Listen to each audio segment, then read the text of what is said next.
আশা করি ভবিষ্যতে আমার দলীয় পরিচয়কে খাটো করে দেখার কোনো সুযোগ দিবেন না। দলের মধ্যে ঐক্য ফিরিয়ে আনতে হবে। সব কিছুর পূর্বে দলীয় ঐক্য এই মুহূর্তে অত্যন্ত প্রয়োজন। আমি একটু আগেও বলেছিলাম যে আমাকে শুধু মহানগরের মেয়র পরিচয় দেওয়া হয়।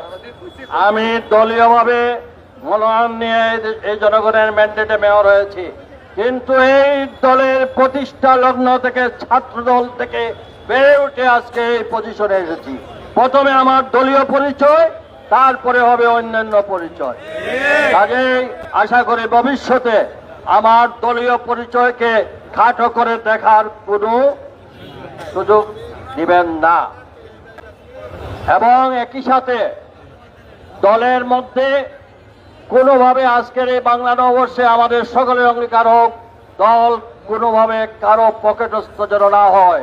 দল যেন মুক্ত হয়ে সবার জন্য এক হয়ে আমরা তারেক রহমানের নেতৃত্বে ঐক্যবদ্ধ বিএনপি আমরা দেখতে চাই।